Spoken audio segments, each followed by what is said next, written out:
Pode terminar só para a gravação, que já solta praticamente. Obrigada, hein? Obrigado.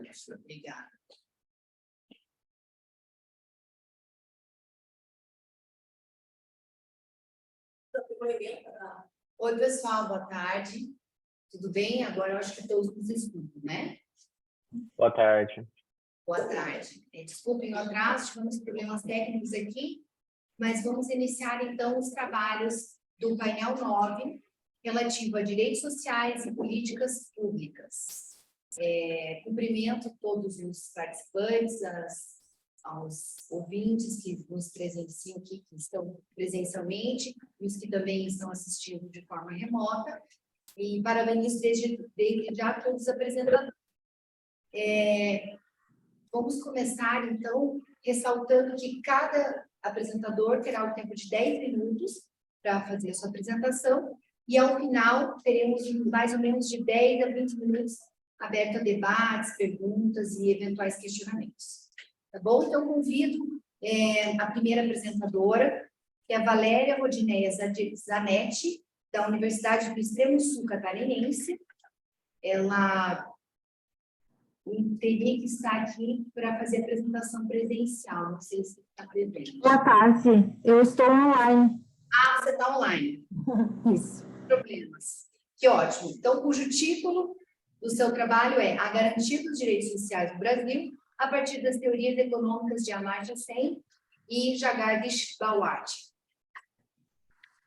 Uma boa tarde, meu nome é Valéria e eu trabalho a questão dos direitos sociais no doutorado no desenvolvimento socioeconômico, então por isso que eu tenho um pouquinho dessa perspectiva econômica também. Eu só gostaria de saber como é que eu faço para fazer o compartilhamento aqui, porque eu estou tentando e está dizendo que está bloqueado.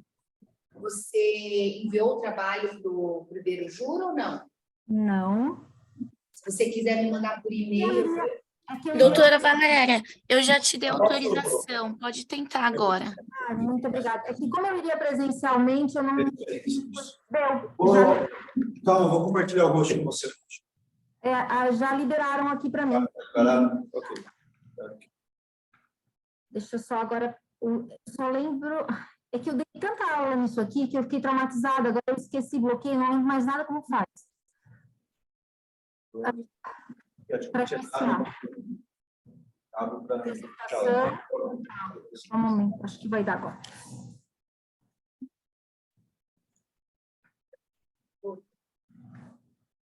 Deu? Deu. Tá, só vamos ver agora se vai passar certinho. Tem que religar o cabo.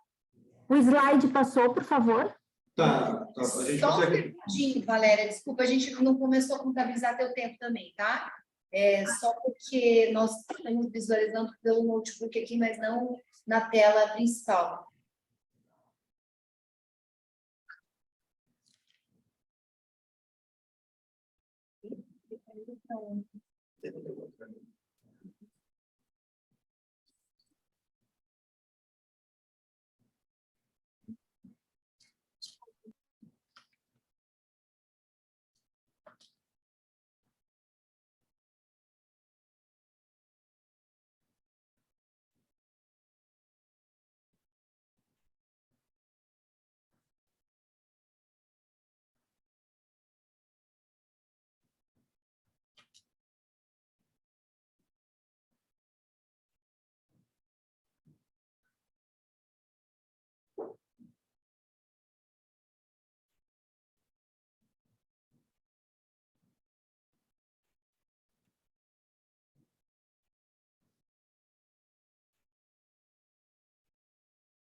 Oi, agora deu certo, Valéria. Pode prosseguir, por gentileza. Muito obrigada, então. Não é esse slide dela, não está compartilhando. Iniciaram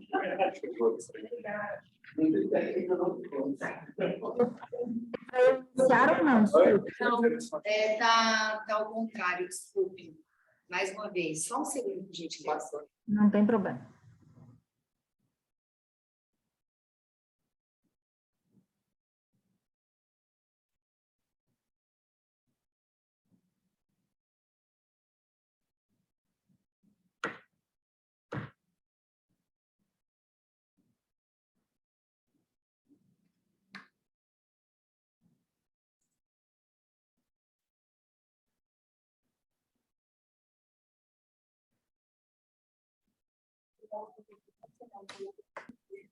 Não, mas aí é só não colocar.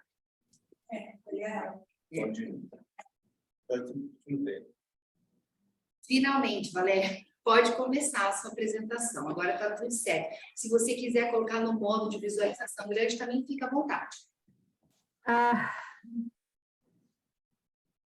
O de vocês não está na tela inteira?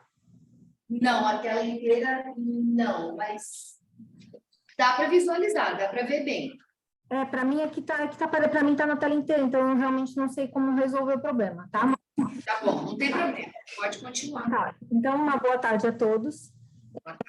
O meu trabalho é sobre a garantia dos direitos sociais no Brasil a partir das teorias econômicas do Amartya Sen e do Jagadish.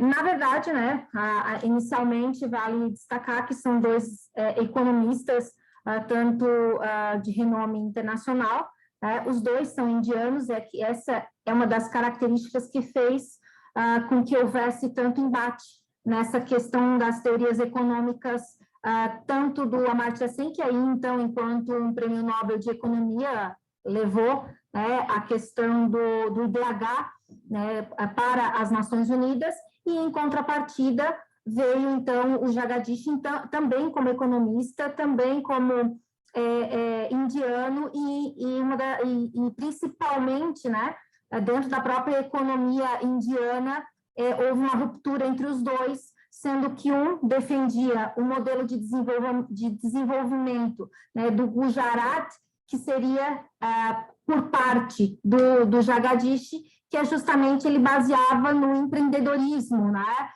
privado, enquanto que o modelo de desenvolvimento do Kerala, ele falava, não, ele dizia que ele primava por uma redistribuição de renda e, consequentemente, levando, né, o crescimento econômico do Estado.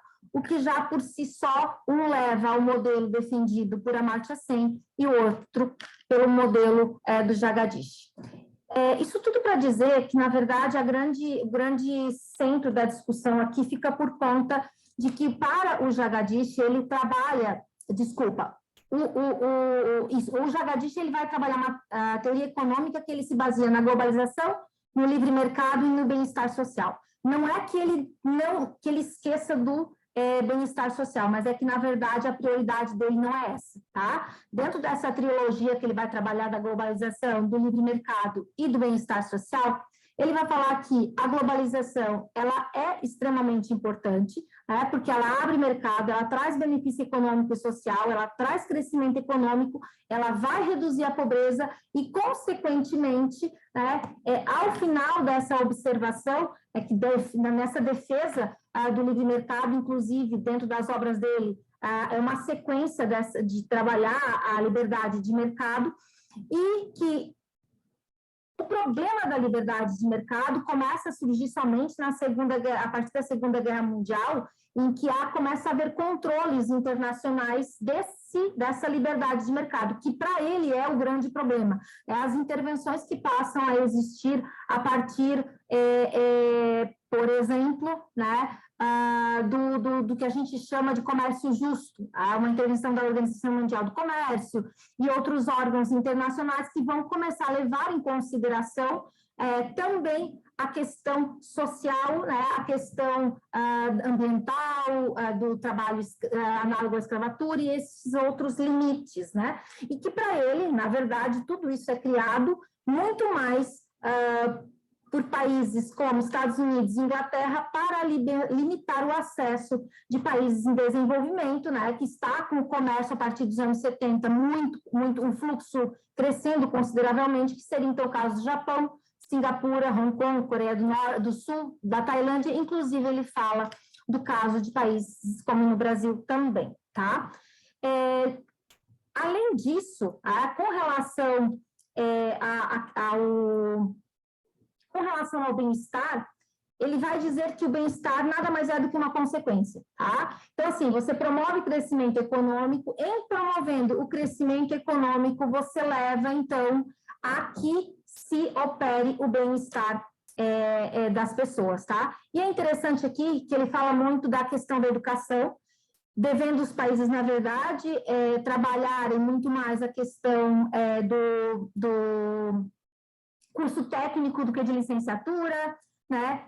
Vem falar que o problema dos países subdesenvolvidos em desenvolvimento é o agregado familiar muito grande, que tem que ser pequeno, porque sempre só vai ter um que custeia, o resto são todos vulneráveis.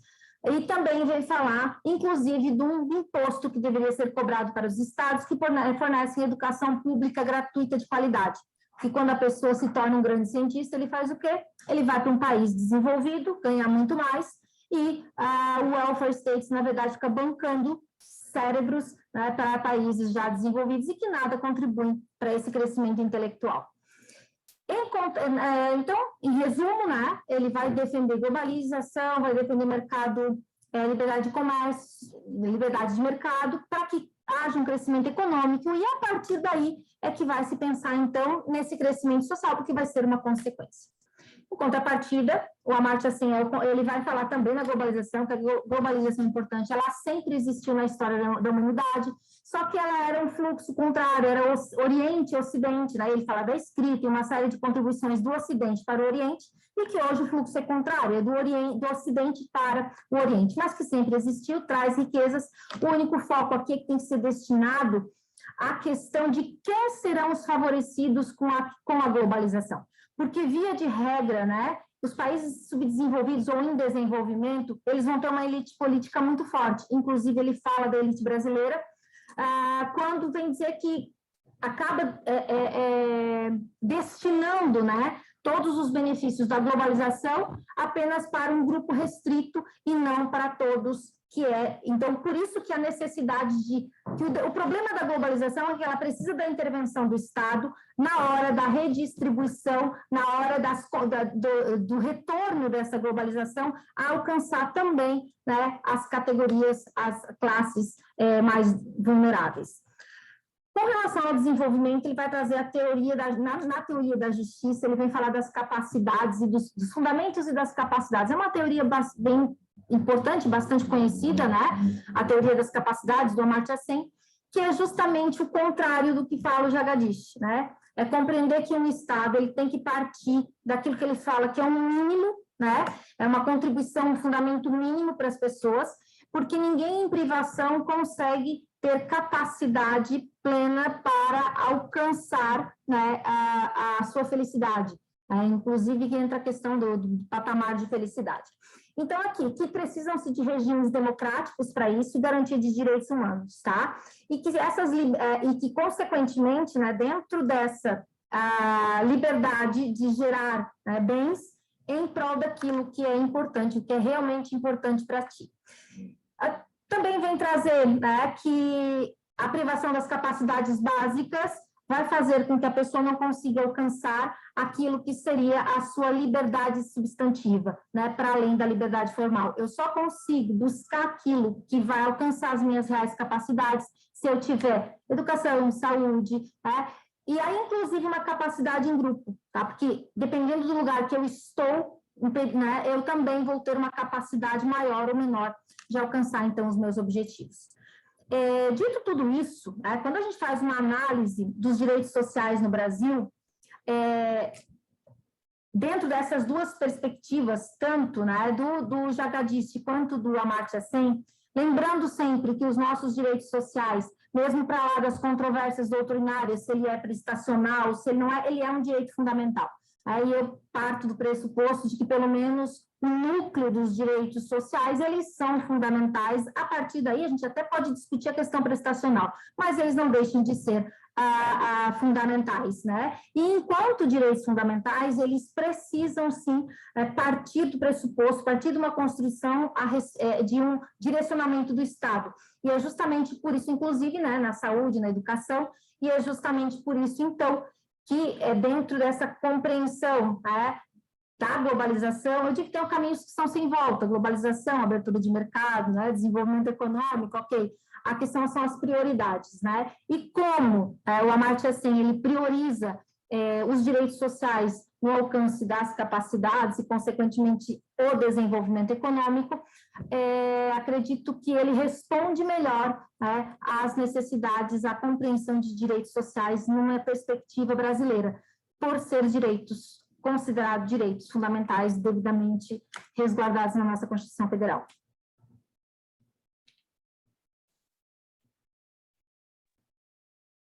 Muito bem, obrigada pela sua apresentação, Valéria. Eu que agradeço. Eu estava aqui controlando o tempo, foi por isso que eu tive que falar um pouquinho mais rápido do que normal. Não, deu tudo certo. Foi dentro.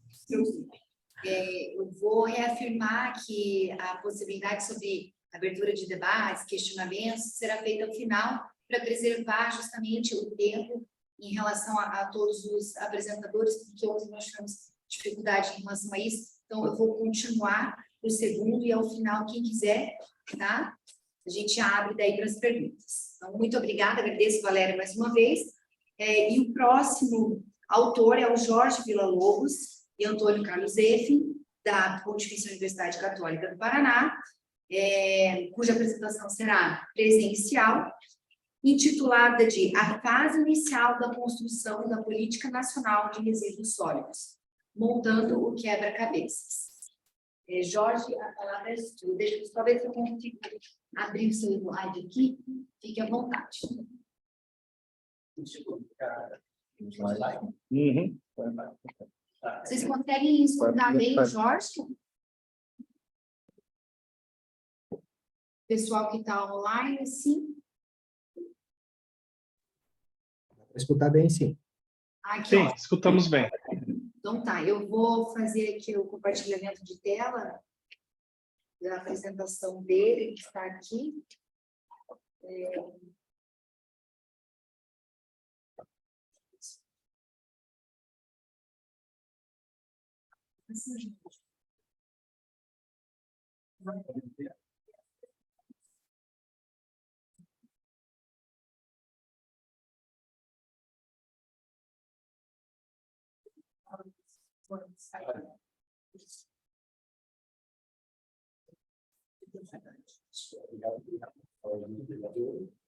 Políticas públicas devem surgir nos Estados Unidos lá na década de 1930, através da expressão análise política, sendo que os principais estudos se desenvolveram no campo da ciência política. Para o direito, o Ronald Dworkin, que em 1970, coloca o tema dentro da teoria geral do direito. No Brasil, o professor Fábio pode comparar na década de 80, para incorporar o conceito jurídico das políticas públicas como um instrumento do Estado social para a efetivação dos direitos fundamentais, trazendo o princípio da solidariedade como um vetor para a solução das tensões entre liberdade e igualdade. De fato, para que o Estado possa cumprir adequadamente suas funções na efetividade dos direitos fundamentais, o estudo das políticas públicas passa necessariamente pela interdependência direito e política, no marco estabelecido pela Constituição do Estado Democrático de Direito. Portanto, a análise de casos concretos permite desenvolver o conhecimento dessa interdependência entre direito e política. E este é o caso concreto, e aqui apresentamos uma parte do estudo, que é a fase inicial da construção da Política Nacional de Resíduos Sólidos, nós chamando esse período de montando o quebra-cabeças. Consideramos Jorge, desculpa te interromper, se você puder externalizar, dar os slides, tá? Perfeito. Consideramos um processo de quebra-cabeças, a seleção de peças, todos nós fizemos isso mais de alguma vez. Cada peça tem um formato diferente e vamos construir uma imagem ou um produto, no entanto, essa imagem ou produto já está predeterminada. Assim, cada peça tem uma posição específica no problema. Portanto, quebra-cabeça é uma categoria particular de problemas que servem para testar nossas habilidades em resolução de problemas. E aqui estamos falando de problemas de natureza científica. A construção da política pública de resíduos sólidos é um processo de quebra-cabeça. Porém, o produto não estava predeterminado, de fato, ele não existia. O quebra-cabeças, nesse cenário de processo de quebra-cabeça da política de resíduos sólidos, identificamos 4 elementos estruturantes, ou 4 peças-chave, a partir das quais as outras começam a se movimentar. Uma delas é a dimensão ambiental, a outra a dimensão econômica, uma terceira a social, em razão da crise que se vivia nos lixões do Brasil e a centenas de pessoas e crianças que nele trabalhavam.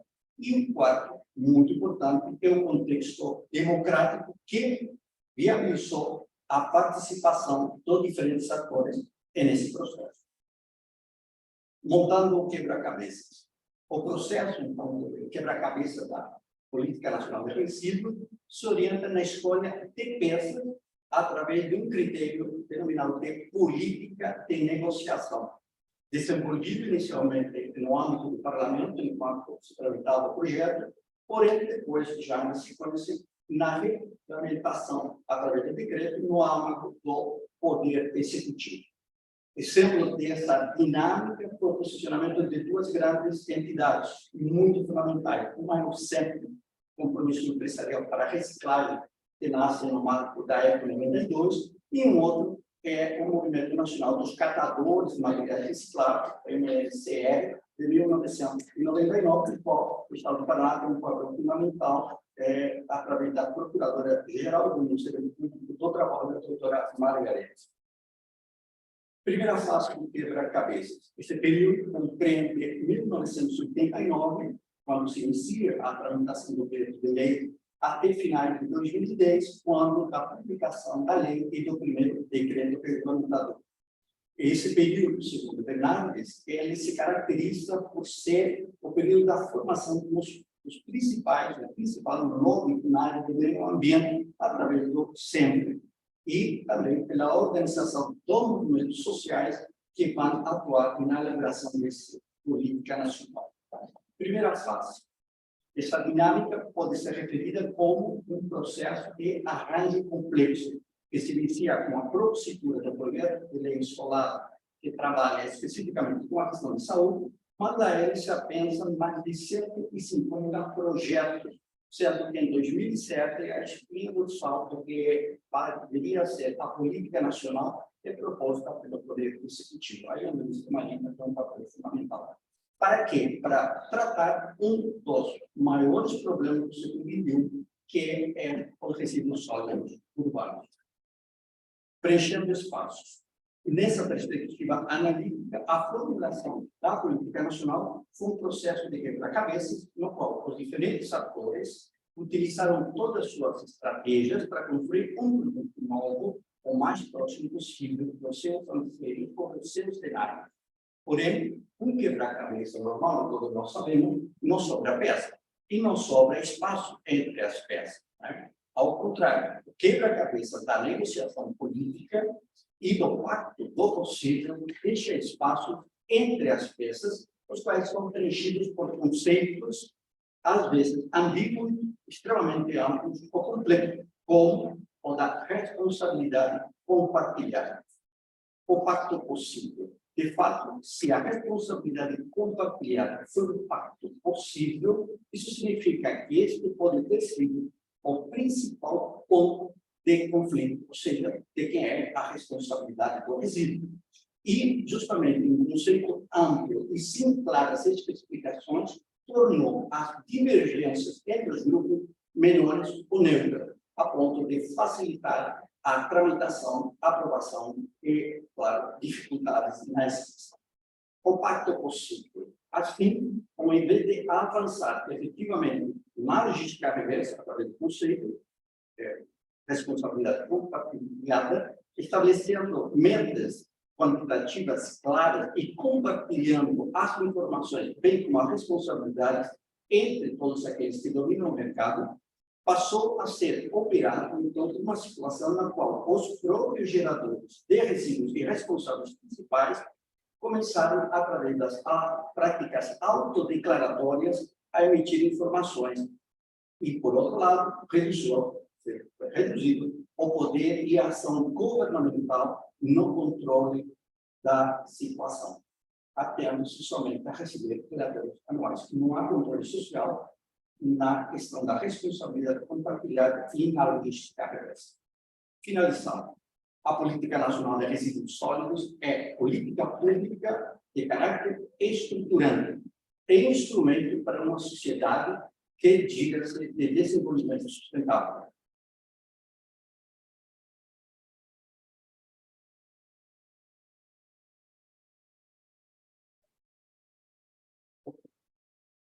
E seus avanços ou retrocessos a médio e longo prazo devem indicar se os grupos diretamente implicados procuram fortalecer uma política de fato estruturante ou um sistema de greenwashing.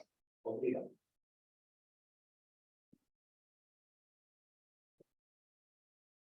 Muito obrigada, Jorge, pela sua intervenção. Deixa eu só tirar aqui o share. Vamos. Sim.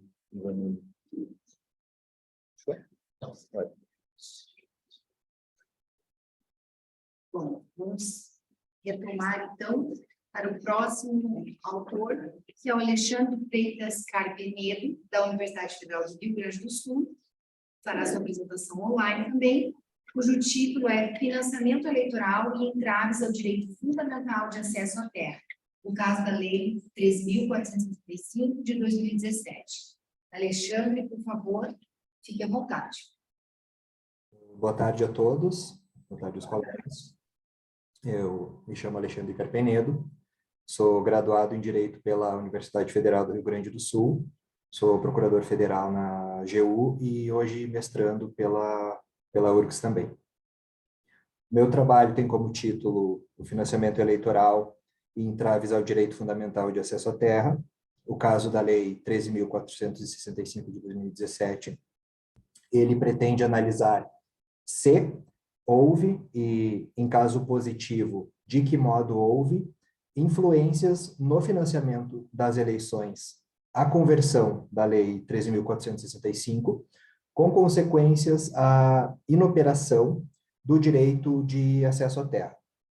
De uma forma literal, o objetivo do trabalho é examinar se o financiamento eleitoral dos principais articuladores à conversão da medida provisória 759 de 2016, na Lei 13.465 de 2017, colaborou para o bloqueio à concretização do direito fundamental de acesso equitativo à terra.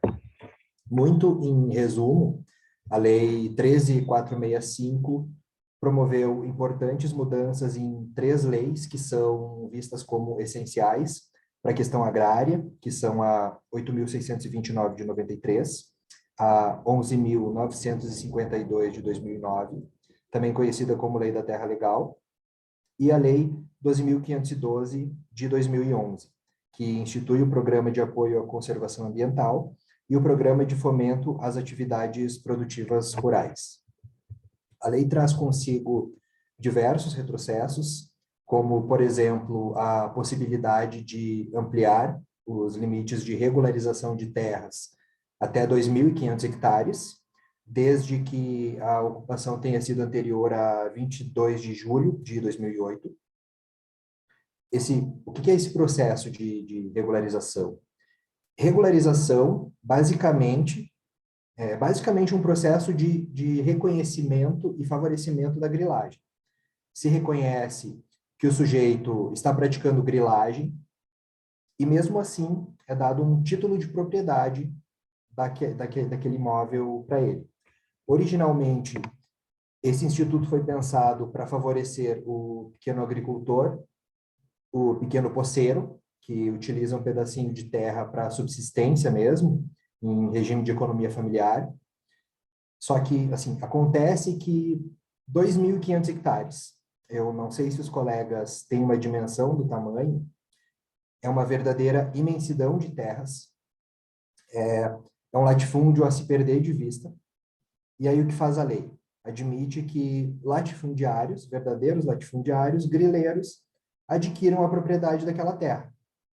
Normalmente uma terra pública, que deveria ser de todos, portanto, em que ocorre desmatamento, ocorre expulsão de pequenos agricultores com violência, morte, corrupção envolvendo cartórios locais. Historicamente, esse sempre foi o processo.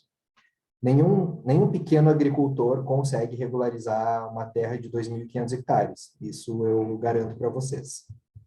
Então, bom, com essa ampliação, se estima que, com as novas regras, se permitiu legalizar até 65 milhões de hectares no Brasil, sendo 53 milhões na Amazônia Legal e na região do Mato Piba, que é o Maranhão, Tocantins, Piauí e Bahia. Há outras mudanças também nessa legislação, a partir da medida provisória do governo Temer, são restrições às desapropriações para a reforma agrária, enfim, uma verdadeira concessão pelos setores da representação oligárquica no Congresso Nacional.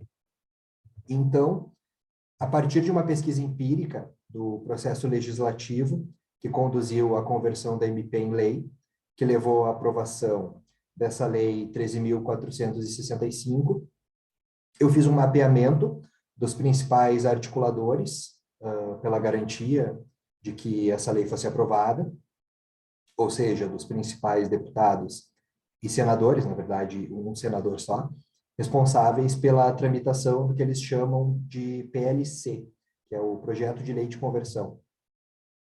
E, em relação a eles, eu analisei as doações que foram feitas para as campanhas que os elegeram, e desse modo eu pude analisar de que forma os próprios beneficiários da concentração fundiária no país auxiliam no bloqueio institucional do acesso à terra.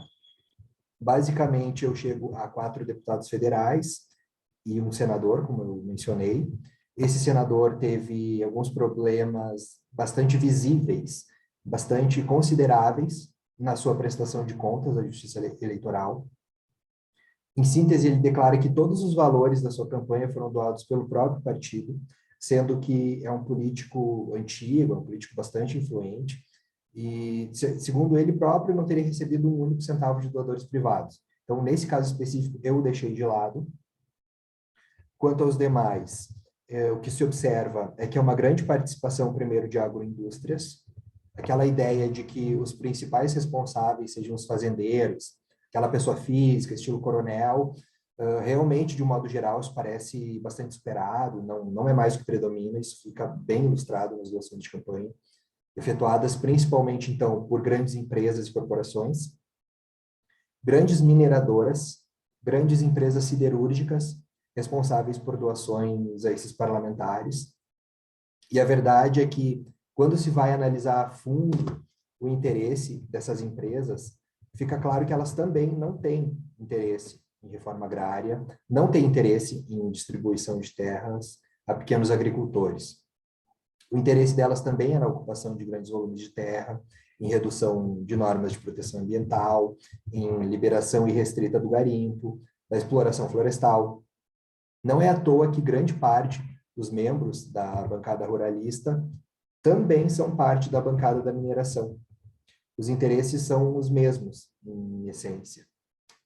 Há empresas gigantes do setor de bebidas, de produção de insumos e até mesmo valores doados pelos próprios deputados. E quando se vai analisar a declaração de bens desses políticos, Também se verifica que eles possuem grandes porções de terra, de imóveis rurais mesmo, mostrando que a aprovação desse tipo de lei, acima de qualquer coisa, e acima até mesmo da mera prestação de contas aos seus financiadores, também é um beneficiamento dos seus próprios interesses. E muito mais do que, é muito mais, na verdade, é muito mais do que um jogo retórico, aqueles velhos discursos favoráveis ao agro. Hoje em dia, há muito do que se chama de indústria cultural do agronegócio, em que se criminalizam, se demonizam movimentos sociais, enquanto de uma forma quase inexplicável se cultuam grandes latifundiários que não contribuem nem sequer para o abastecimento alimentar interno do país. São basicamente grandes exportadores de soja para a China. Teria bem mais coisa para falar, é um assunto quase interminável, mas até para respeitar o tempo, então eu finalizo por aqui. Eu agradeço a oportunidade de participar do evento, agradeço pela atenção e fico à disposição dos colegas. Obrigada, Alexandre, parabéns pela sua apresentação. Nós mudamos um pouquinho a dinâmica aqui, talvez na metade da apresentação, se alguém tiver alguma pergunta para facilitar essa comunicação, o diálogo, talvez o debate fique um pouco mais interessante, tá? Então, agora, prosseguindo para a próxima apresentação, é Emília Lourdes Agostinho Paulino, da Universidade de Zambésia, de Moçambique, também fará sua apresentação online, e o título do trabalho é DDR, Entre Paz e Felicidade Sustentáveis. Emília, está presente? Boa noite. Olá, boa tarde, tudo bem? Boa noite por aí já. Sim, em Moçambique já é boa noite. É um fuso horário longo, mas ok. Boa noite, chamo-me Emília Paulino e vou apresentar o meu tema, DDR, Entre Paz e Felicidade Sustentável. Na verdade, esse tema surge necessariamente do marco da data da independência de Moçambique, que é dia 25 de junho de 1975. E nessa altura, há a luta de libertação nacional entre a Frelimo e o governo português, porque Moçambique era uma província ultramarina até então. Bom, dessa luta temos o marco, que é a independência de Moçambique, aí é firmada a independência e seguimos como povo moçambicano, dono de soberania nacional, e podia estar nessa gestão do Estado soberano. Aí, em 92, porque depois da independência nacional, a Frelimo, na verdade, o governo, foi cingido num único partido. Então, a Frelimo é que era a maior força em detrimento das outras. E, consequentemente, por causa dos níveis de interesse, a segunda força política de Moçambique, a Renamo, começou a reivindicar essa questão. Por isso é que em 92 é assinado um acordo de paz por causa da luta civil que existia no continente africano, em Moçambique. Então, desse acordo, acordos já houveram deveres de cada parte que deviam ser obedecidas. Uma delas é que os homens da Renamo tivessem totalmente desarmados e que a Frelimo tivesse integrá-los todos na questão da sociedade, fossem trabalhadores normais. Daí é que é usada uma dessas estratégias da ONU, que é DDR, que é o desarmamento, desmobilização e reintegração de militares que tenham feito parte de uma guerra civil para a vida da sociedade normal. Então, é o mesmo caso que aconteceu em Angola, em Ruanda e em alguns outros países, Colômbia e por aí fora. Daí é que a gente cai na questão da paz. A paz, em bom rigor, e também salvaguardada no âmbito da nossa Constituição, é um direito humano, fundamental e econômico, e nos termos do artigo 11 da nossa Constituição, boa parte dos princípios fundamentais constitucionais são eminentemente econômicos. E essa economia passa por termos uma paz não só negativa, que é a ausência da guerra, mas uma paz positiva na perspectiva de justiça social. Há necessariamente que ter uma estabilidade, uma felicidade, e essa paz é agregada ao princípio do Estado de Direito Democrático. Daí é que surge essa vertente de políticas públicas com orçamentação. Bom, nesse período de DDR, nós tivemos mais 3 acordos da falta de conciliação entre as partes, que foram assinados mais em 2013, em 2019, e todas elas com base no primeiro, que as prerrogativas primárias em que as partes tinham combinado não estavam a ser cumpridas. Então, a grande questão é que os militantes da RENAM que não foram integrados no Estado, no governo, para que tivessem posições para seguir com as suas vidas, recebem um subsídio do Estado, que é financiado pelo orçamento, que muitas das vezes vem por via da ajuda externa, que faz parte do investimento externo.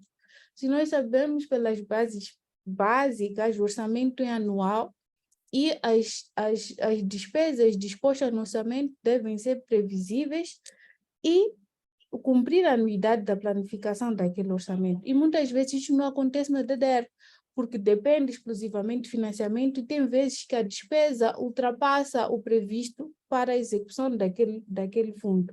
Então, a grande questão é que temos políticas públicas que não espelham a situação social, temos orçamento que não obedece ao escalonamento e não há uma previsibilidade do que é um risco, e temos uma situação um pouco mais perigosa, que é provavelmente do Estado, de forma indireta, estar a financiar sua guerra. E é necessário ter em conta que no dia em que provavelmente não temos o financiamento externo, até porque nos últimos tempos estamos a correr nesse risco, porque a situação econômica do mundo já começa a estar de saias um pouco apertadas. Temos agora a guerra de Rússia e Ucrânia, que de alguma forma já começa a mostrar que em algum momento os países vão começar a se preocupar com suas necessidades e não financiar orçamentos para investir em subsídios de pessoas que, em bom rigor, não são enquadradas.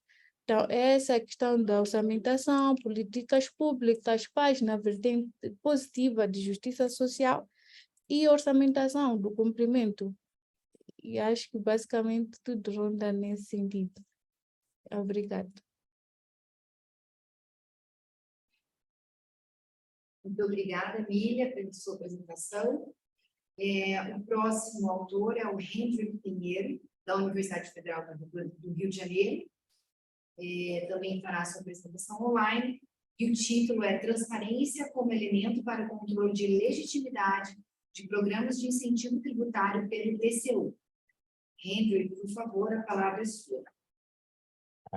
Boa tarde a todos, boa tarde, senhores componentes da mesa, caros colegas apresentadores. Inicialmente, queria agradecer a oportunidade de falar nesse evento e de poder apresentar esse trabalho, que é uma das ideias que eu tive a oportunidade de desenvolver na minha tese de doutoramento perante a Universidade de São Paulo. Bom, o tema deste artigo, o artigo ele problematiza, na verdade, a transparência como um elemento de controle de legitimidade pelo TCU dos programas de incentivo tributário. O artigo está dividido em 3 partes. Na primeira eu falo o que eu entendo por controle de legitimidade, qual é o papel da transparência nos incentivos tributários, e na terceira parte eu faço um debate sobre a oposição entre transparência e sigilo fiscal dos dados dos beneficiários. Na verdade, nesse trabalho, o grande foco, que foi um grande esforço da tese, na verdade, foi posicionar o incentivo tributário como política pública. Não é por outro motivo que eu fico muito feliz de apresentar esse trabalho nesse grupo de trabalho que trata de políticas públicas tão diferentes, e acho que o papel desse trabalho também é colocar a discussão e trazer a discussão para o campo tributário, onde ela é muitas vezes esquecida. O direito tributário costuma discutir problemas entre fisco e contribuinte, e esquece que o direito tributário em si também é uma ferramenta.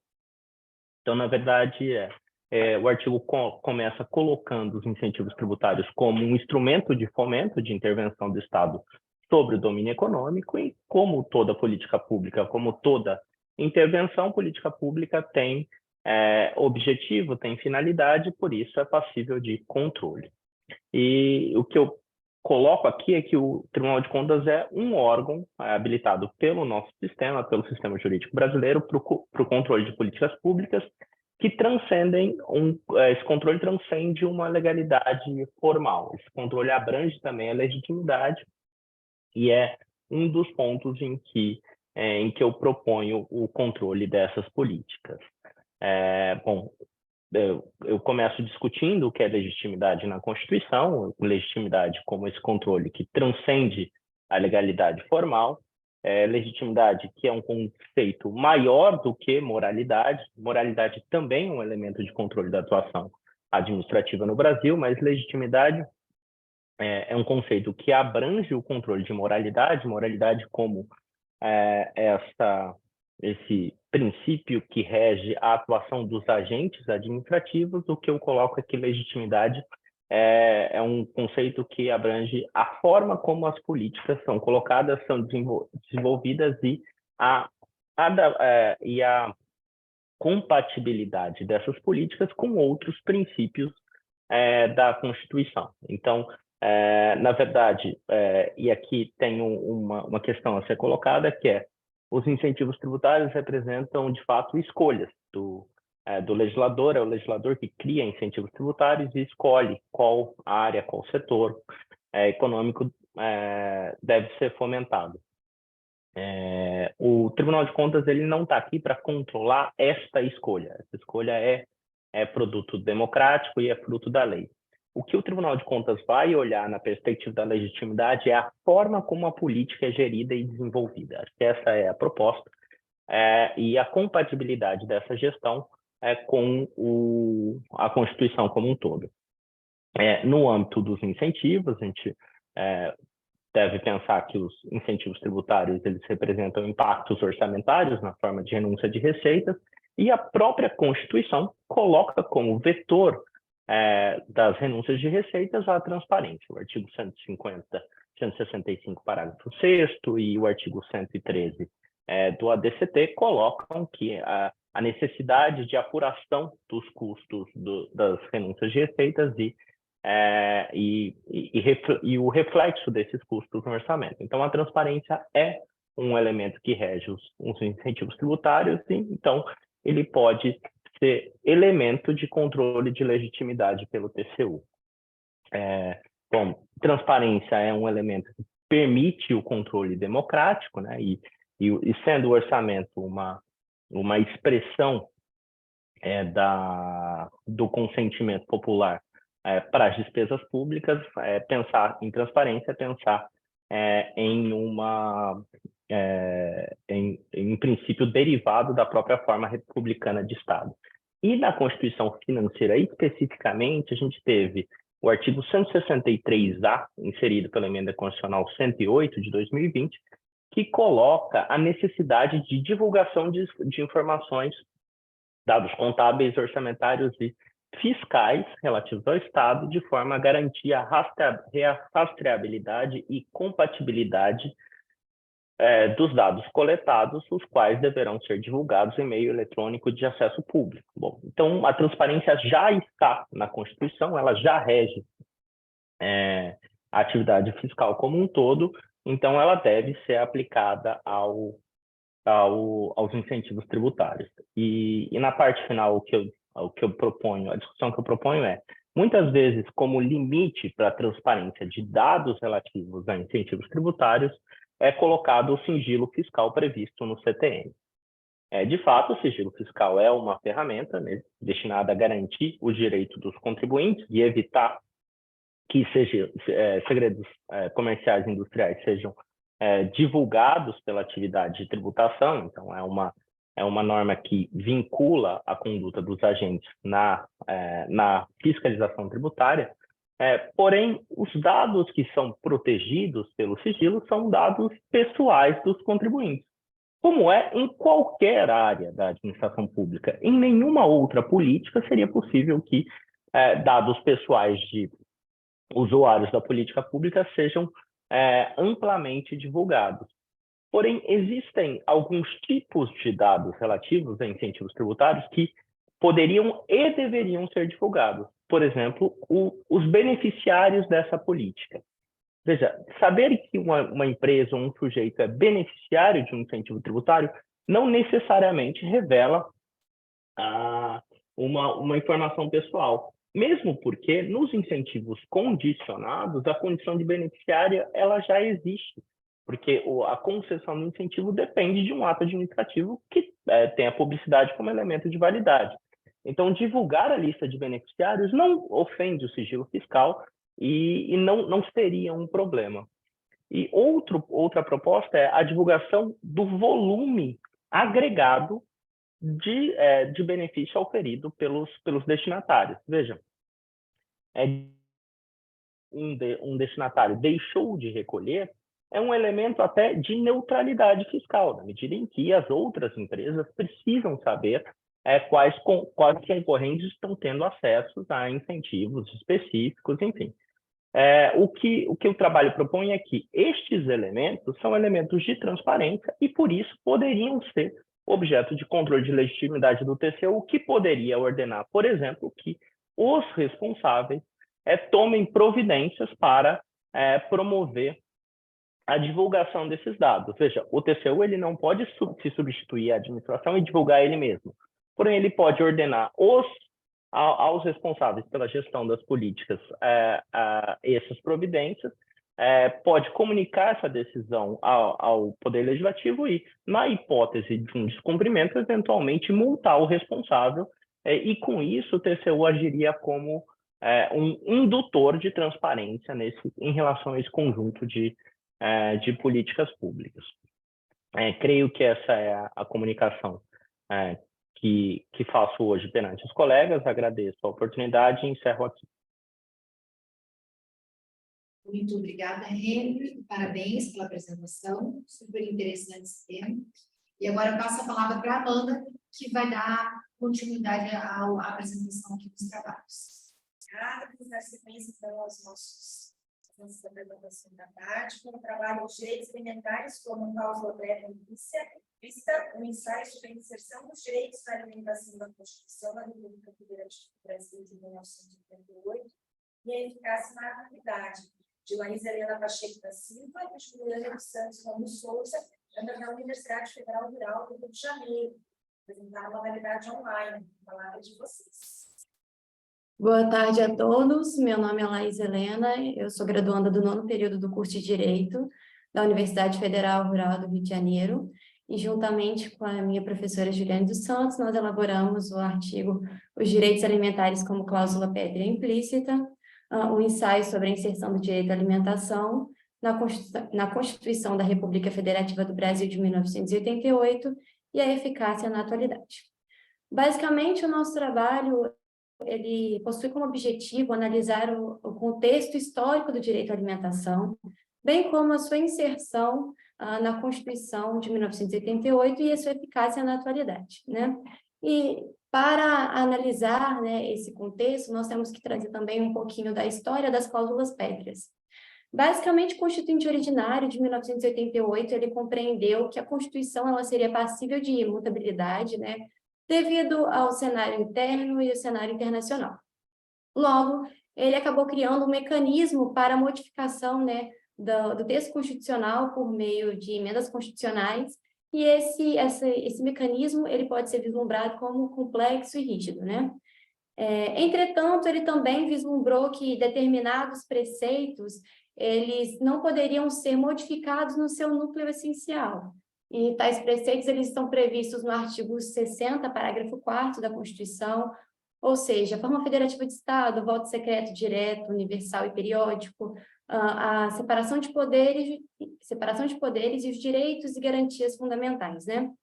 E também temos a questão da teoria das cláusulas pétreas implícitas, basicamente, alguns dispositivos não vislumbrados no artigo 60, parágrafo 4º, eles acabam tendo título de cláusula pétrea exatamente por conta da sua importância, né?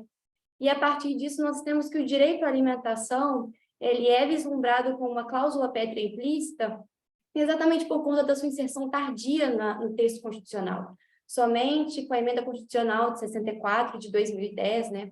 Então, durante esse período, essas décadas aí de 1988 até 2010, nós temos aí a ausência do direito à alimentação no texto constitucional como mínimo existencial.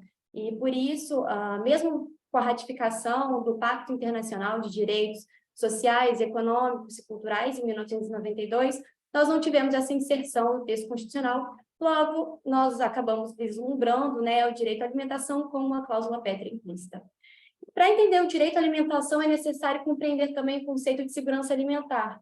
E esse conceito, ele retoma o final da Primeira Guerra Mundial, na qual tínhamos ali uma situação de dependência e vulnerabilidade, né, em relação à produção de alimentos. Já no contexto pós-Segunda Guerra Mundial, nós tivemos uma certa mudança ali no que se tem como segurança alimentar. Isso muito se deu também por conta da criação da Organização das Nações Unidas para Alimentação e Agricultura, FAO, e a partir daí passou-se a entender a segurança alimentar como a distribuição igualitária de alimentos. Tivemos também a Revolução Verde, na qual passou-se a produzir, né, alimentos geneticamente modificados em larga escala, e a Conferência Mundial de Alimentação de 1974, na qual passou-se a entender a necessidade de políticas públicas para armazenamento e distribuição de alimentos, né? Já na década de 80 e 90, nós tivemos uma modificação nesse contexto de segurança alimentar, por conta da Conferência Internacional de Nutrição de 1992, na qual passou-se a entender o conceito de segurança alimentar como distribuição igualitária de alimentos seguros. Esses alimentos seguros seriam alimentos nutritivos, né? Não mais uma distribuição somente de alimentos, mas alimentos realmente nutritivos. No contexto do Brasil, na seara, né, nacional, nós temos aí uma iniciativa em 1908 de Eduardo Magalhães, com estudos sobre a higiene alimentar, na qual ele buscou entender um pouco das organizações internacionais que tinham como pauta o direito à alimentação, né? Em 1932, nós temos ali o inquérito sobre as condições de vida da classe operária de Recife, realizado por Josué de Castro, que veio a representar o Brasil na FAO. E nesse inquérito, ele analisa a condição da classe operária e como ela se dá em relação à questão alimentar, né? A pauta alimentar. E assim, nós tivemos também a primeira Conferência Nacional de Alimentos e Nutrição, em 1986, na qual foi abordado as políticas públicas, elas deveriam ser garantidas pelo Estado e deveriam ser distribuídos alimentos quantitativos e qualitativos a todos, né? Então, basicamente, nós temos esse conceito de segurança alimentar pré-constitucional, né? E, posteriormente, a Constituição de 1988, nós temos aí talvez um esquecimento, né, do constituinte originário, do direito à alimentação como mínimo existencial. E eu digo isso porque a pauta alimentar, ela estava muito em voga ali na seara internacional, bem como começavam-se a ter discussões e debates na seara nacional, né? Entretanto, o constituinte originário acabou não se lembrando, posso dizer, de colocar o direito à alimentação ali. E isso talvez reflita muito o aumento de políticas públicas do Executivo em relação a assegurar o direito à alimentação da população brasileira. Isso porque diversos governantes acabaram implementando projetos, né, políticas públicas, tal como o Programa Fome Zero, né, implementado em 2003, acerca do direito à alimentação e da segurança alimentar, né? E a partir disso nós temos a Emenda Constitucional 64, de 2010, que trouxe uma modificação no artigo 6º da Constituição, passando a apresentar agora o direito à alimentação como um direito social, né? E talvez essa inserção tardia, ela gere muitas críticas. Isso porque nós vimos aí uma pauta nacional que caminhava a passos curtos acerca do direito à alimentação, e com a inserção tardia, de certo que essa pauta ela foi mais postergada ainda, né?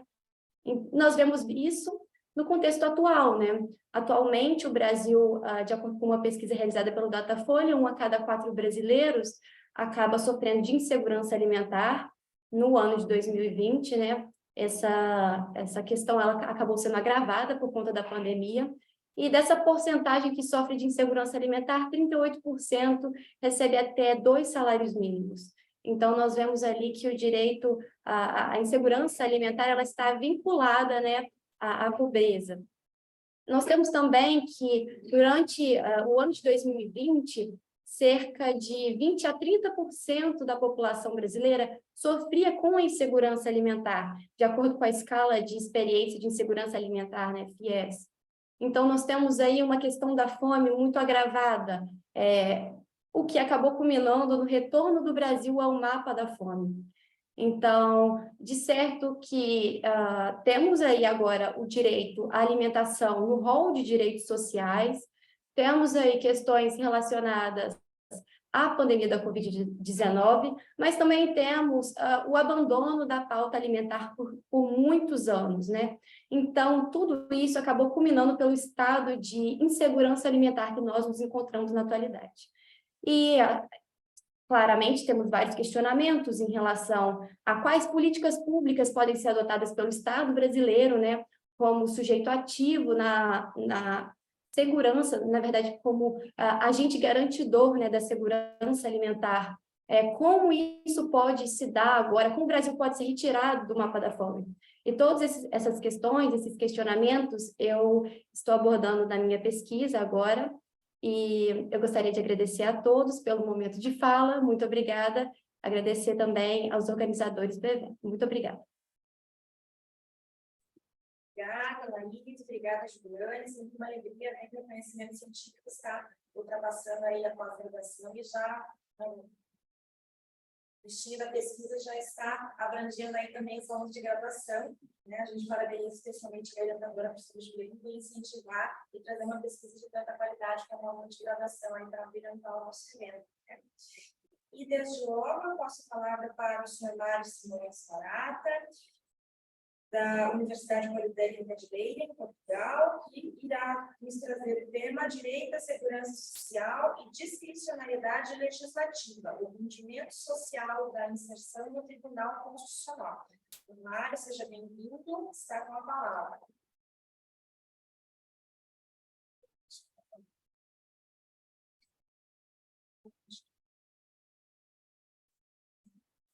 Mário nos ouve? Mário Simões Barata está presente? Doutoras, ele não está aqui na sala virtual. Então, a gente pode ir para a próxima. Obrigada. Obrigada. Então, passamos para o próximo trabalho, de Miguel Pesinati Frutilo e Pietro de Jesus Flora Alarcon, de Itebaú e PUC São Paulo, que vão tratar sobre a segurança alimentar democrática. Boa tarde. Eu quero compartilhar um link, é só compartilhar aqui? Para você estar liberado. Ó, tá dando que não está liberado. Eu vou tentar novamente. Agora foi.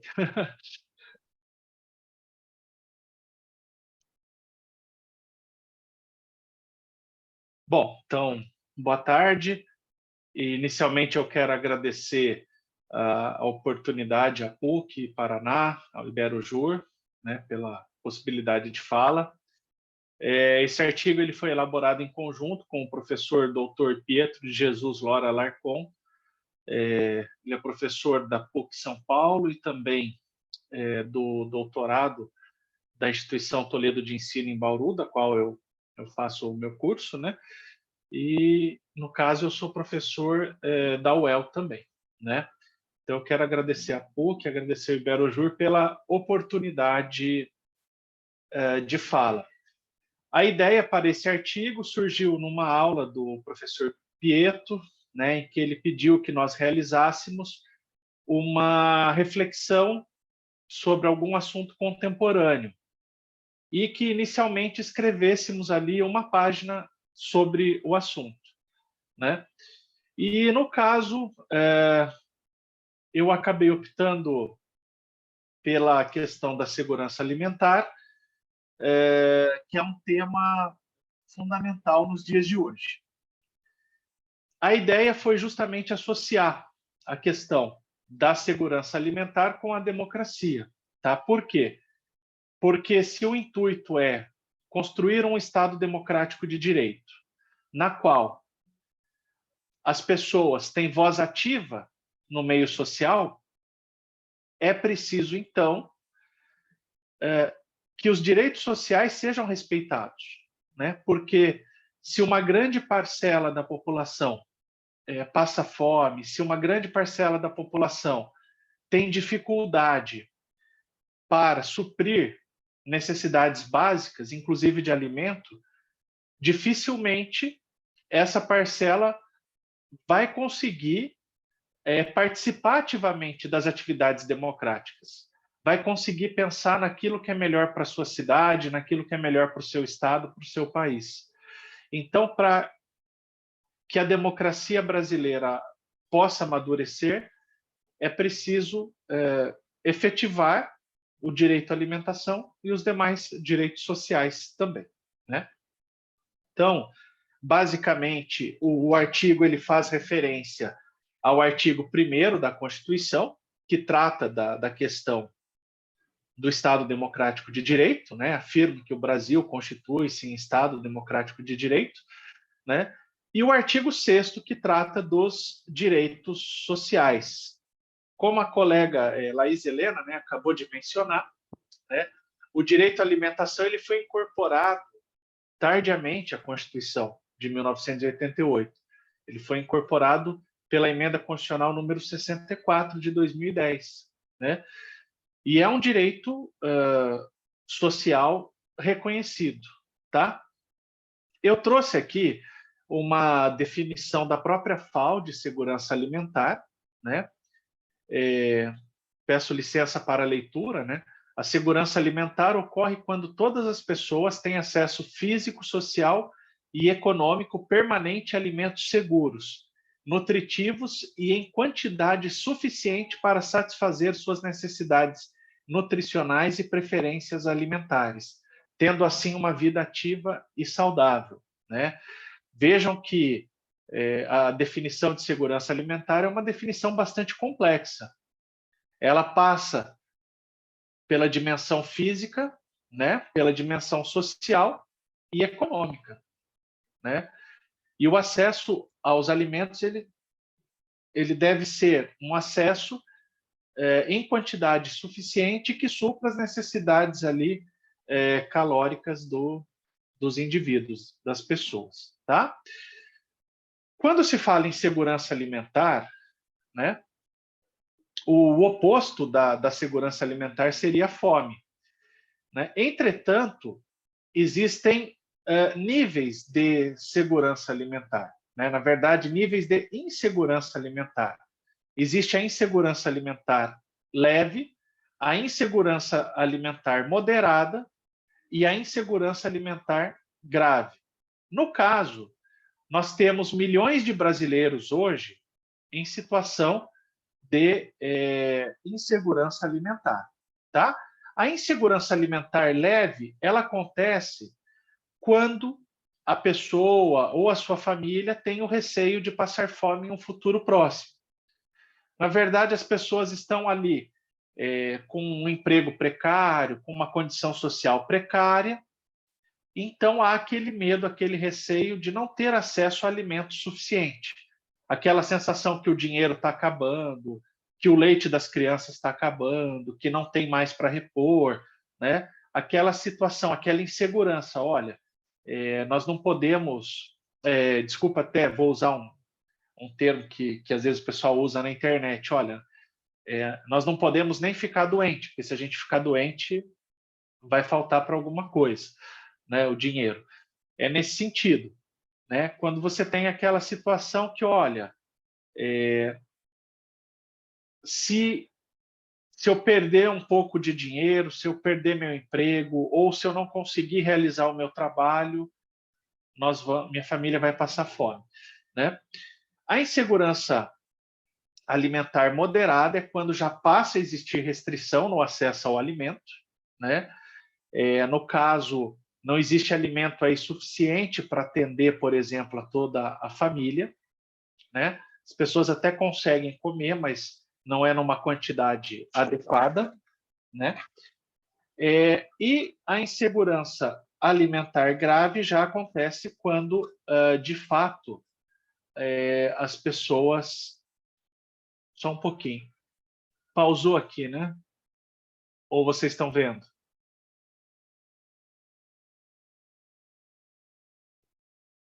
Espera aí. Oi, não, tá tudo certo. Tá. É que sumiu, o meu mouse caiu, aí sumiu para mim. Então, a insegurança alimentar grave, ela acontece justamente naquela situação em que as pessoas já passam fome mesmo, né? Tem falta de alimento na mesa, tá? Bom, um dos motivos que levou à elaboração do artigo foi o retorno do Brasil ao mapa da fome, tá? Em 2014, o Brasil havia abandonado o mapa da fome, tá? Uma conquista que foi muito comemorada, tá? Para muitos, essa saída do Brasil ao mapa da fome foi resultado das políticas sugeridas pelo Conselho de Segurança Alimentar, né, o CONSEA, né, que de 2003 a 2019, né, o CONSEA fez aí uma série de recomendações, tá? Então, lá em 2014, o Brasil ele saiu do mapa da fome. Entretanto, algum tempo após, o Brasil acabou voltando a esse mapa da fome, tá? E a situação da pandemia, ela prejudicou muito a população brasileira, tá?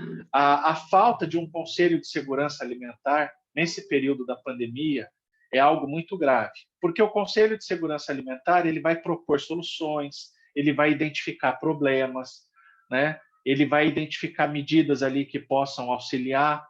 E, na verdade, a ausência desse conselho, na minha avaliação, é um dos grandes motivos aí para o aumento da fome, tá? O aumento dos moradores de rua também, né? De 2019 até 2022 houve um aumento aí de 38% no número de moradores de rua, tá? Isso, lógico, muito em decorrência da pandemia, né? Mas é possível verificar isso nas cidades, tá? A boa notícia é o retorno do CONSEA, né? Que agora, acho que foi em março de 2023, houve o retorno aí do Conselho de Segurança Alimentar, tá? Então, o artigo demonstra que a garantia da segurança alimentar ela é construída aos poucos, com avanços e retrocessos, né? E o caso brasileiro ilustra bem essa situação. O país chegou a abandonar o mapa da fome e depois voltou, né? Então, o país demonstra bem essa situação, que essa construção histórica dos direitos sociais ela não é linear, ela é dinâmica, né? Em alguns momentos nós avançamos, em outros acabamos retrocedendo, tá? A ideia básica, então, para que a democracia brasileira possa amadurecer, é preciso vencer a fome. É isso, muito obrigado. Muito obrigada aos apresentadores, uma temática bastante importante, que conversa com o trabalho anterior também. E, nesse sentido, agora temos a presença de Mário Simões Bará, Instituto Politécnico de Direito Individual, que nos acompanha online, e irá apresentar o seu trabalho sobre o direito de segurança social e a discricionalidade legislativa, o rendimento social de inserção no Tribunal Constitucional. Bom, muito boa tarde. A partir aqui de Lisboa, em primeiro lugar, gostaria de agradecer à organização do evento pela oportunidade de apresentar esta minha comunicação. E, a título de introdutório, gostaríamos de dizer o seguinte: uma das políticas públicas de segurança social mais controversas em Portugal prende-se com o rendimento social de inserção. Esta prestação social foi concebida em 1996 pelo legislador através da Lei nº 19/96. Criou então o rendimento mínimo garantido e visou concretizar o artigo 63 da Constituição da República Portuguesa relativamente à segurança social e à solidariedade. Contudo, um segmento da sociedade portuguesa e vários partidos políticos colocados mais à direita do espectro político ou partidário sempre reclamaram uma profunda alteração do regime jurídico desta prestação, no sentido de limitar a sua atribuição ou a extinção da mesma. Estes apelos obtiveram algum eco junto do poder político no 15º Governo Constitucional, quando o regime jurídico atinente ao rendimento mínimo foi revogado. No seu lugar, foi criado o Rendimento Social de Inserção, chamado RSI, através da Lei nº 13/2003. No entanto, esse ato normativo tem sido alvo de inúmeras alterações. Na verdade, as regras relativas à atribuição desta prestação foram modificadas pelo legislador após a sua entrada em vigor e as alterações suscitaram questões jurídico-constitucionais, que foram analisadas pelo Tribunal Constitucional em diversas ocasiões. Vamos agora ao enquadramento normativo. O rendimento social de inserção é, nas palavras do Instituto da Segurança Social, uma prestação em dinheiro para assegurar a satisfação de necessidades mínimas, disciplinadas pela Lei nº 13/2003, que instituiu o rendimento social de inserção. O ato legislativo aprovado pela nossa Assembleia da República em 2003 revogou a versão originária desta prestação, criou o rendimento mínimo garantido e instituiu em seu lugar o rendimento social de inserção. No entanto, ao longo de quase 20 anos de vigência, a versão original do rendimento social de inserção foi modificada através de uma retificação em 2003 e alterada 8 vezes entre 2005 e 2019. Vamos agora analisar brevemente a norma constitucional, o artigo 63. O número 1 do artigo 63 da Constituição da República Portuguesa dispõe que todos têm direito à segurança social. Nas palavras de Gomes Canutilho e Vital Moreira, o número 1 do artigo 63 da Lei Fundamental trata do direito à sobrevivência e à garantia de condições materiais para uma existência compatível com a dignidade da pessoa humana. O direito à segurança social é um típico direito social de natureza positiva, cuja realização exige o fornecimento de prestações por parte do Estado, impondo-lhe verdadeiras obrigações de fazer e de prestar. O número 3 do mesmo preceito estabelece que o sistema de segurança social protege os cidadãos na doença, velhice, invalidez e viuvez e orfandade, bem como no desemprego e em todas as outras situações de falta ou diminuição de meios de subsistência ou de capacidade para o trabalho. Assim, a Constituição exemplifica algumas situações de carência no artigo 63, número 3. Contudo, o legislador constituinte admite outras, dado que acrescentou uma cláusula genérica nesse sentido.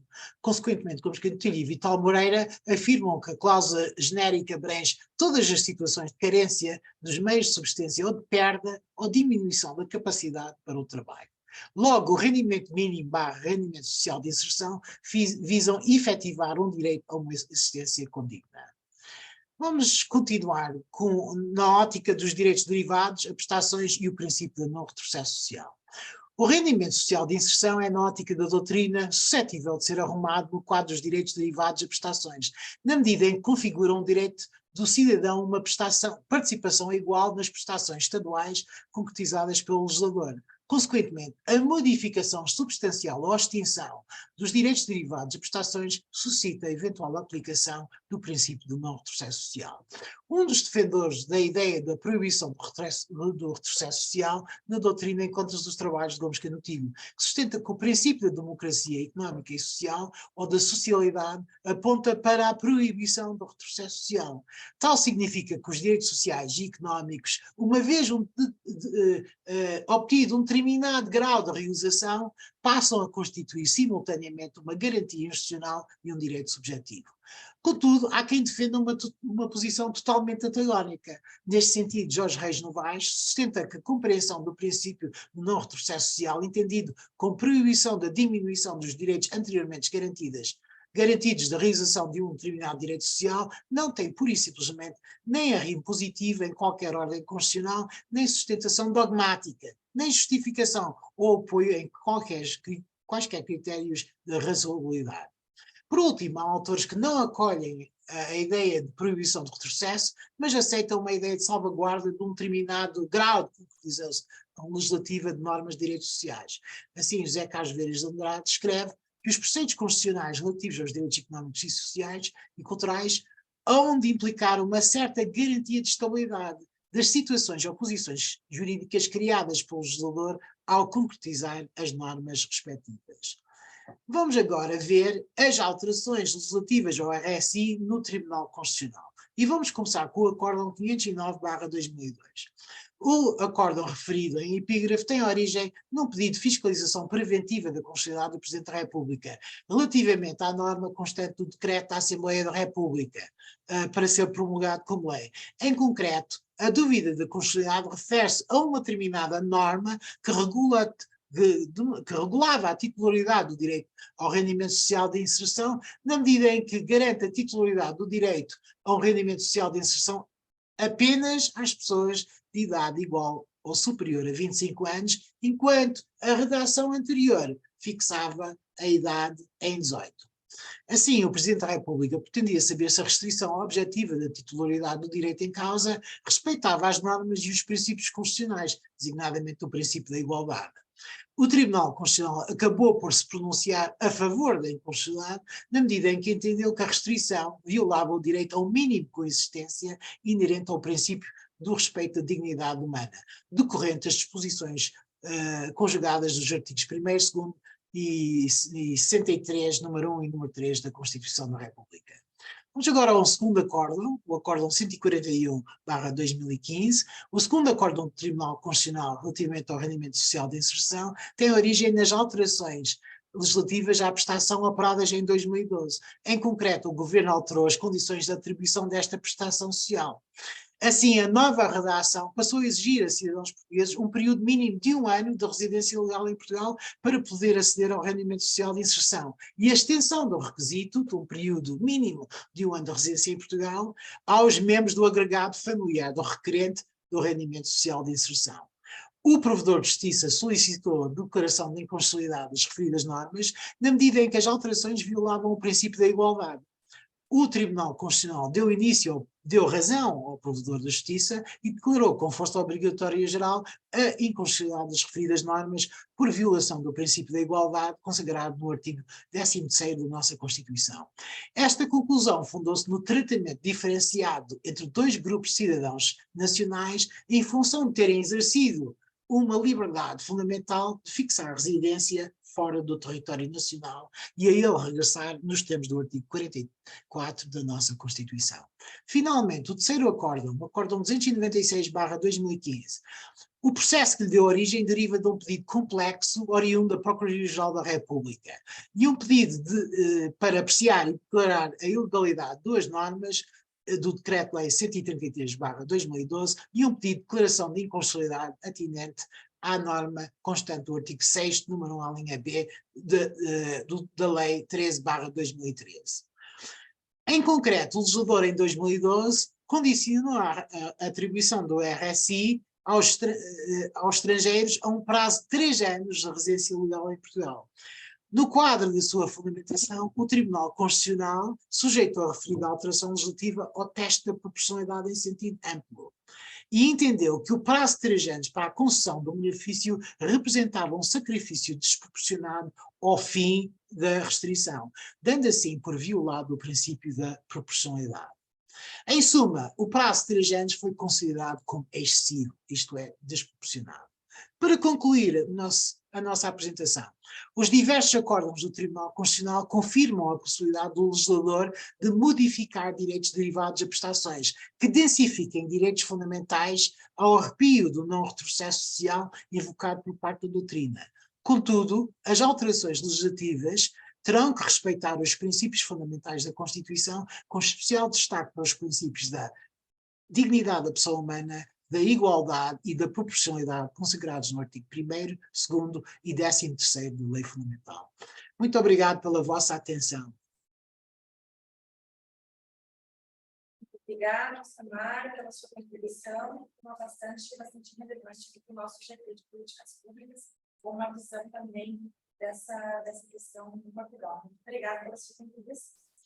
Passo agora ao chamamento do trabalho, o apoio à prática de atividades públicas no âmbito laboral, política pública para a promoção da saúde e da agenda ESG das empresas, de Meire Kelly Scalha Barros e Meire Ellen da Silva Scalha Carvalho, de festa da Unisanta, que irão apresentar de maneira remota. É de vocês. Boa tarde a todas e todos, e boa noite também à nossa colega de Moçambique. Quero começar agradecendo a oportunidade de participar desse congresso, um privilégio aprender tanto e poder compartilhar um pouco da nossa pesquisa. Então, assim, qual foi o que nos motivou a pesquisar acerca dessa possibilidade do poder público atuar aí conjuntamente com as empresas privadas para incentivar a prática de atividades físicas pelos trabalhadores? Bem, o nosso problema, né, o problema da pesquisa é o seguinte: são inegáveis os benefícios à saúde individual e coletiva com a prática de atividades físicas e esportivas. Nós temos aí a prevenção de doenças crônicas não transmissíveis, como hipertensão, diabetes tipo 2, redução de sintomas de depressão, ansiedade, controle do sobrepeso. No aspecto coletivo, nós temos aí o favorecimento da sociabilidade, da inclusão social, da equidade de gênero. Então, são muitos benefícios. Mas, né, apesar, né, desses reconhecidos benefícios, a gente vive uma sociedade cada vez mais sedentária. Isso não é um problema só do Brasil, é um problema global, até pelos avanços da tecnologia, que vem aí nos trazer comodidade, mas também gera uma vida com menos gastos de energia. E a Organização Mundial da Saúde, ela atenta a esse problema, ela lançou, né, no ano de 2018, um plano global visando aí reduzir o tempo de sedentarismo em todo o mundo. Ela estabeleceu metas e o Brasil aderiu a essas metas. Mas temos, assim, algumas dificuldades estruturais para alcançá-las, né? E nós focamos aqui em 2 aspectos. O primeiro é que o orçamento brasileiro da área da saúde, ele é primordialmente destinado a medidas de medicina curativa, de emergência e de urgência. Ou seja, nós não temos aí um enfoque na prevenção e na promoção da saúde. E mesmo as medidas de promoção da saúde são normalmente, comumente, destinadas a crianças, adolescentes e pessoas idosas. É muito importante atingir esse público, mas é inegável que a maior parcela da população brasileira ainda é composta de jovens e adultos, e eles são preteridos nessas políticas públicas. E o mais grave é constatar aqui que no último levantamento do IBGE, né, o Diagnóstico Nacional de Esportes, foi constatado, né, que 45,9% da população brasileira afirmou ser sedentária. A justificativa para esse estilo de vida, dentre várias opções, né, as mais mencionadas foram a existência de outras prioridades e a falta de tempo. Essa pesquisa também apurou que o fim do período escolar e o ingresso no mercado de trabalho marcavam justamente esse momento em que as pessoas abandonavam atividades físicas e passavam a adotar um estilo sedentário de vida. E, então, esses dados são extremamente preocupantes, principalmente quando a gente tem essa noção de que promover a saúde é muito mais do que prevenir determinada doença ou curar determinada doença. Promover a saúde é garantir todas as condições para construir a saúde, uma vida digna da população, né? Por exemplo, tivemos aí 2 apresentações, né, da Laís e do Miguel sobre a segurança alimentar, né? A garantia de alimentação é imprescindível para a saúde. E um dos fatores imprescindíveis é justamente o estilo de vida mais ativo.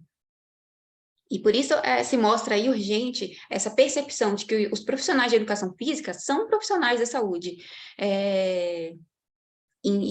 As atividades físicas, elas não têm uma finalidade meramente recreativa ou estética ou de alta performance. Elas são fundamentais para a qualidade da nossa vida. E por que as empresas se sentiriam motivadas a incentivar seus trabalhadores a adotar um hábito de vida saudável? Bem, as empresas, elas têm alguns benefícios aqui que conseguimos apurar. Primeiro, pela própria mudança que nós estamos presenciando da medicina do trabalho, que antigamente predominava, né, a visão de prevenir acidentes, recompor danos. Hoje ela vem dando espaço para a concepção de saúde do trabalhador. Então, a empresa, ela se preocupa com a qualidade de vida daquela pessoa que presta serviços. Inúmeras pesquisas vêm correlacionando a prática de atividades físicas à melhoria do desempenho profissional. E o que mostra que a empresa também, quando atua nessa seara, ela também tem aí uma lucratividade sobre a ótica do capital. E quando a empresa mostra à sociedade a sua preocupação com o meio ambiente de trabalho equilibrado e com o bem-estar dos seus trabalhadores, isso com certeza faz com que ela ganhe valor frente aos seus stakeholders. E como a empresa pode auxiliar os trabalhadores nesse sentido? A primeira visão, talvez, que nos venha à mente é a questão da ginástica laboral, mas também tem outras hipóteses, como, por exemplo, incentivo ao deslocamento ativo, que é tanto o transporte da casa do trabalhador até o local de trabalho. Então, a empresa ela pode fornecer bicicletários, pode fornecer vestiários para a troca de roupas, ela pode incentivar os deslocamentos ativos dentro da própria empresa, por meio do incentivo ao uso de escadas, impressoras centralizadas. E a empresa também pode incentivar o lazer ativo, por meio, seja ela própria fornecendo o ambiente para a prática esportiva, ou então por meio de contratos e convênios com academias, associações esportivas e até entidades do Sistema S, para que o trabalhador e sua família possam aí usufruir no seu momento de lazer de um esporte com qualidade. Bem, como operacionalizar essa cooperação? Nós usamos aqui no nosso estudo o exemplo da Espanha. Lá no país espanhol, né, a Constituição deles, desde 1978, né, que foi o momento em que a Constituição foi editada, ela já previa aí que a obrigação do poder público de apoiar as práticas esportivas como uma forma de proteger a saúde da população. Então, eles já tinham essa ideia construída até um pouco antes aqui do Brasil. E ali no ano de 2009, 2010, começou a ser construído um plano chamado, né, Plano Integral para a Promoção de Atividades Físicas de atividade física e esporte. Então, esse plano, ele visava aí garantir fornecer à população atividades físicas de qualidade. E é um plano muito bem elaborado. Infelizmente, na apresentação, eu já estou aqui controlando o tempo, eu não tenho como falar muito detalhadamente, né? Mas esse plano, ele tinha vários eixos de atuação, né, com crianças, idosos, e um dos eixos era justamente a prática esportiva no ambiente laboral, de modo a atribuir aos empregadores a responsabilidade de fomentar, direta ou indiretamente, que seus trabalhadores tivessem aí hábitos de vida mais saudáveis. Esse plano da Espanha, o prazo já se expirou, né? Infelizmente, não localizamos um documento oficial com os resultados, mas analisando as pesquisas estatísticas realizadas na Espanha sobre hábitos esportivos, constatou-se ali, comparando o ano de 2015 e 2022, um aumento do número da população que declarou praticar atividades físicas durante a semana, no trajeto ao trabalho, no centro de trabalho e no período de trabalho, o que nos dá um indício aí que o plano pode ter surtido um bom resultado. E até por tal razão, estamos aqui no nosso artigo sugerindo a aplicação de um plano, né, o desenvolvimento de um plano similar aqui no Brasil. Então, aqui encerrando, tentamos aqui fazer um link, né, entre o plano espanhol e o brasileiro. Como poderíamos operacionalizar aqui no Brasil esse incentivo? Primeiro, no próprio Sistema Único de Saúde, poderíamos assim, desenvolver ações visando incentivar a prática de atividades físicas pelas pessoas trabalhadoras. Porque um dos viés do SUS é justamente o RENAST, que é a rede de apoio em vigilância e de vigilância do trabalho. Então, no RENAST, né, integrar profissionais de educação física para que fosse possível, tanto em determinadas empresas ou em determinadas atividades profissionais, e até mesmo abarcando profissionais informais, né, fornecer essas atividades. E, por fim, né, reconhecendo que, né, é um sistema estruturalmente complexo, entendemos que é, sim, viável que o poder público chame as empresas privadas também para participar, né, num sentido de parceria mesmo, né, até porque a livre iniciativa ela tem que estar ali em sintonia com a função social da empresa, né, que é garantir uma qualidade de vida aos trabalhadores e também garantir o desenvolvimento social e econômico do país.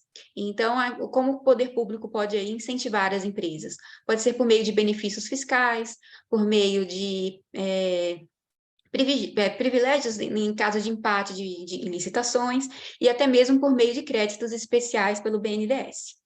Bem, desculpa a correria, mas é que eu queria terminar aqui nos 10 minutos. Agradeço a atenção, devolvo a palavra aos moderadores. Muito obrigada pela sua apresentação. Desculpa, eu fiquei na dúvida se é Meire ou Mary. Sim, eu sou a Mary, eu que apresentei, e a minha irmã, né, que escreveu comigo, é a Meire. Então, tá bom. Obrigada, Mary. Bem interessante sua abordagem. Vamos dar sequência, então, para a última apresentação desse painel, que é da Simone Aparecida Falquete Paulin, aqui da PUC do Paraná, cujo título do trabalho é O Valor de um Adolescente, análise de um estudo comparativo entre o valor mensal de um aprendiz e de um adolescente em medida socioeducativa de privação de liberdade no estado do Paraná. Por favor, Simone, a palavra é sua. Boa tarde a todas e todos. Boa noite, né, aos colegas que estão em outros lugares, que já é noite. Eu gostaria de compartilhar a minha apresentação rapidamente. Fique à vontade, você tem já essa disposição pelo share screen. Apareceu, né? Estão vendo a apresentação? Sim. Tá, ok, obrigada. Eu sou Simone, eu sou formada pela PUC Paraná como mestre na área de Direitos Humanos, trabalho no CIE com aprendizagem profissional, que são os adolescentes de 14 a 18 anos, especificamente, mais adolescentes e jovens de 14 a 24 anos. E a necessidade desse meu trabalho, dessa pesquisa, surgiu em virtude da necessidade de sabermos o valor, hoje, que o Estado do Paraná investe em um adolescente que se encontra privado de liberdade, e nós não conseguimos esse valor, não conseguimos chegar a essa informação precisa por parte da secretaria que atende essa demanda desses adolescentes. Então, como foi feito esse processo, né? Nós precisávamos dessa informação para fazer um comparativo com o valor mensal de um aprendiz e não encontramos esse dado. Então, nós fomos buscar, objetivando realizar essa comparação num trabalho que já tinha sido escrito em 2006, porque nós precisávamos de uma base, né? Esse trabalho ele havia sido escrito por alunos da Universidade Federal do Paraná, no ano de 2006, né? Aqui no estado do Paraná, com relação à análise de custos diretos e indiretos de um adolescente privado de liberdade.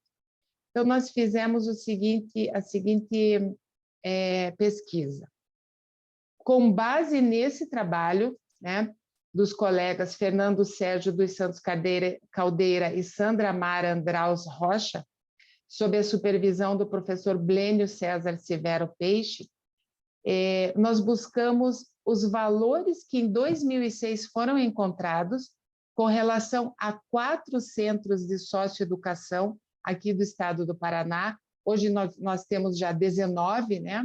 19 centros em 16 cidades, mas como a base desse trabalho foram esses 4 espaços de privação de liberdade, nós seguimos a mesma linha e fizemos a atualização desses dados. Então, no estudo base, nós encontramos custos diretos e indiretos, o que chegou a um valor per capita na época, separado por mês e separado por unidade de socioeducação.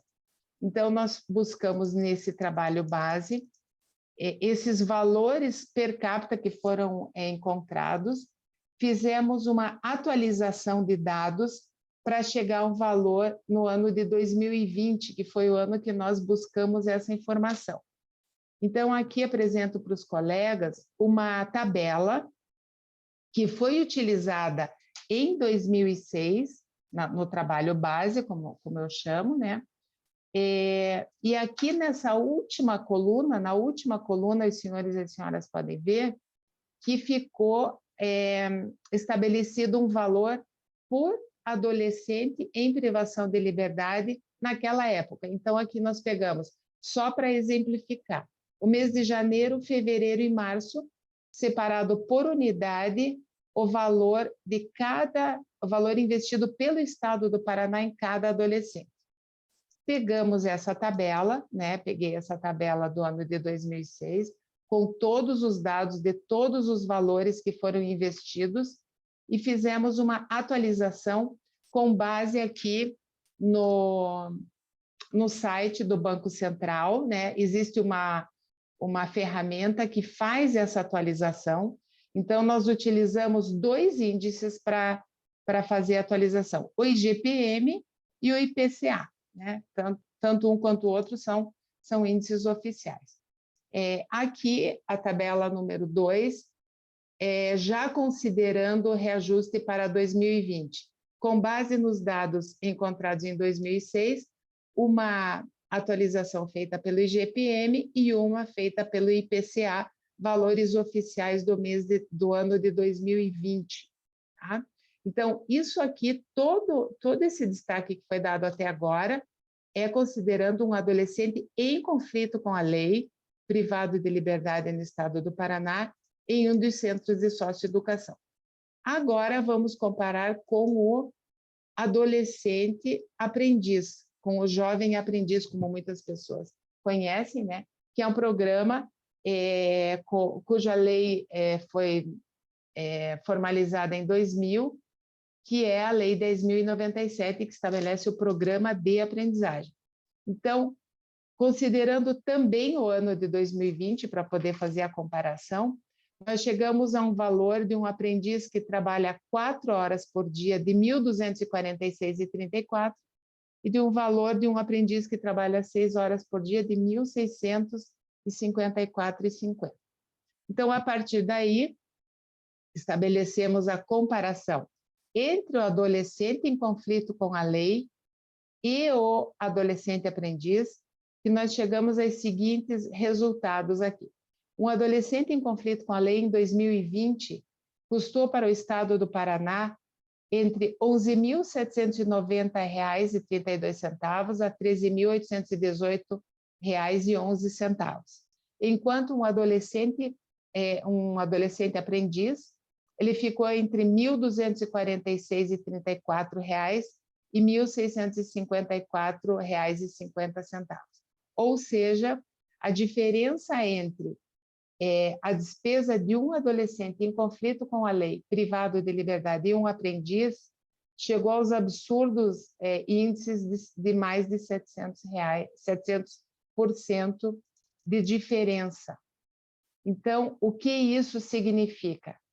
Essa é a conclusão do trabalho, né? Esse é o objetivo do trabalho. Desde o início, nós tínhamos a ideia de que realmente a diferença era muito grande, né? Mas não imaginávamos que seria tanto. Então, comparando aqui os menores valores alcançados entre um aprendiz e um adolescente em conflito com a lei, e os maiores valores, nós chegamos a essa diferença citada no slide anterior. As considerações finais, nós percebemos que essa diferença é um custo muito grande para o Estado, né? O Estado, de uma forma geral, o poder público, né? Porque não é só o valor financeiro, essa diferença financeira, é todo aquele desgaste social, a reinserção do adolescente que é em conflito com a lei no mundo do trabalho, é uma dificuldade que o valor financeiro que está apresentado aqui, ele é um dos itens que mostram essa necessidade de absorver o aprendiz enquanto ele não está numa situação difícil, situação vulnerável todos estão, a grande maioria está, né? Porque o programa de aprendizagem prioriza o adolescente em situação de vulnerabilidade, mas antes que ocorra alguma situação de difícil reversão.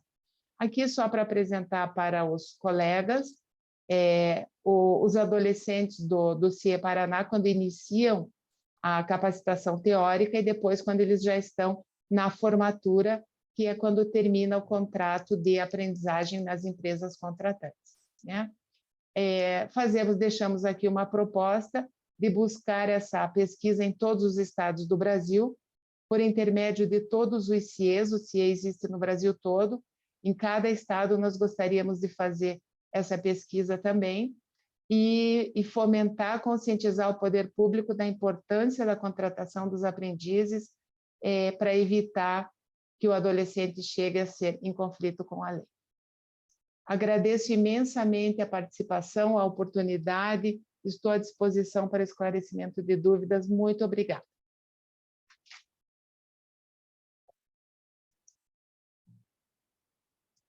Obrigada, Simone, pela tua apresentação. Dado o tempo, pessoal, nós não teremos o tempo hábil para abrir a debates, que a gente precisa encerrar o painel, por razão de outros compromissos. Então, infelizmente, não teremos essa oportunidade. Também observei que aqui pelo chat não há nenhuma pergunta, então acredito que também não haveria qualquer questionamento a ser efetuado. Então, declaro encerrado esse painel, agradeço a apresentação, cumprimento e parabenizo todos os apresentadores pelas excelentes temáticas e interessantes abordagens, e também fica o convite para assistir os próximos painéis que ocorrem a partir das 16h30, tá bom? Muito obrigada, uma boa tarde e uma boa noite a todos. Boa tarde.